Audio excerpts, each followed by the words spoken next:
Good morning, Paul Georgie from Allendale. It's August 3rd, Friday morning, and we just got the unemployment numbers from the Labor Department. 8.3% unemployed. That's an increase from June to July. However, the job creations increased as well, so some conflicting numbers there. But what it did, it caused the dollar to sell off sharply and crude oil to rally, which has supported the grains here during this last 5 to 10 minutes. The markets, however, had a very quiet range overnight, narrow range comparative to the ranges we've had for the last 30 days.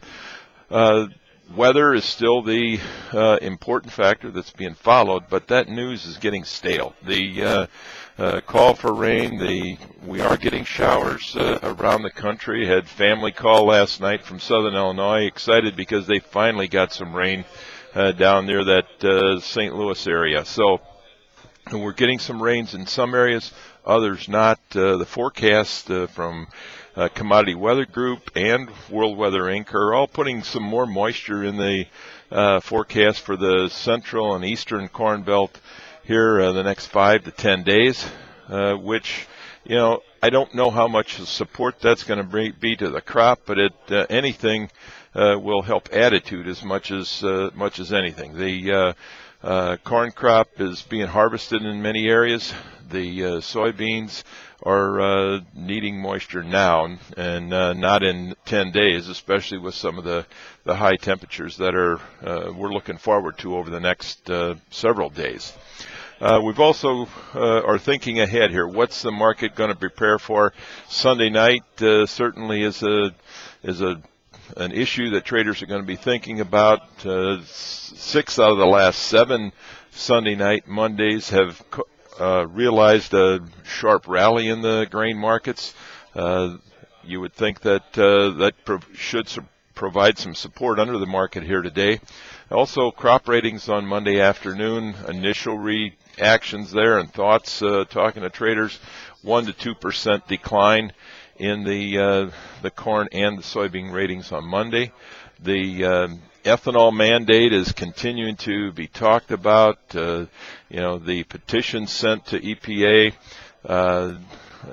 Secretary Vilsack says that before he pushes for a change in the mandate, he wants to see the August USDA numbers.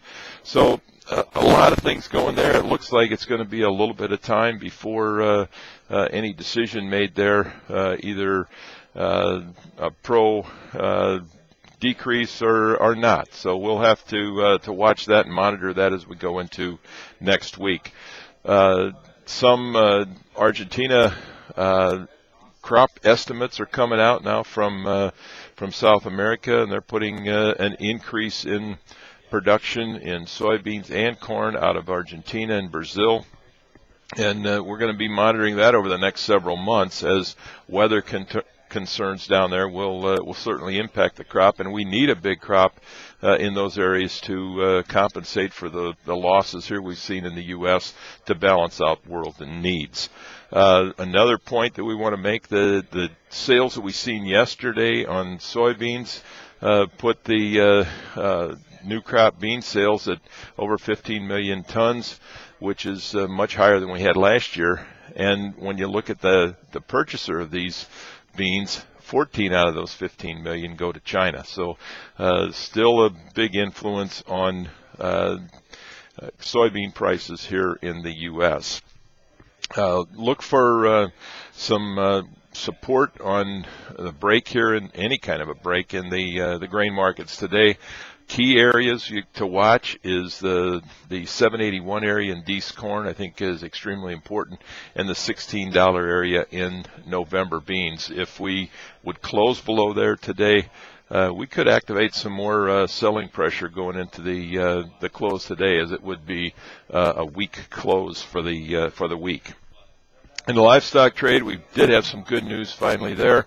Packers came out with a vengeance yesterday to buy some cattle, and they had to pay up. Last week we were at 113 to 114. Yesterday we had a 119 trade in Nebraska and Colorado. outstanding news there for the cattle feeders, as they've been hanging on, trying to reduce some of this losses that they've had. Some calculations have shown closeouts being up to $300 a head loss, and with that rally, we've seen some improvement there anyway. Product markets, however, were relatively quiet. Beef choice was up 46, select up 55. The pork complex on the other side of the coin here seen some pressure. Cutout values there were down 125, and I think the effect in the pork complex has been the stronger dollar yesterday. Funds buying. We should see some support in that complex today. I think another reason for weakness in the pork has been the strength in the cattle. There's been some spread liquidations there of that long hog short cattle spread that people have had on here over the last several weeks. So stay tuned to Allendale, and we'll keep you informed with the information that hopefully will help you make some decisions. If you got any questions, just give us a call at 800-262-7538. We wish everybody a very successful trading day, safe weekend, and we'll talk to you on Monday morning.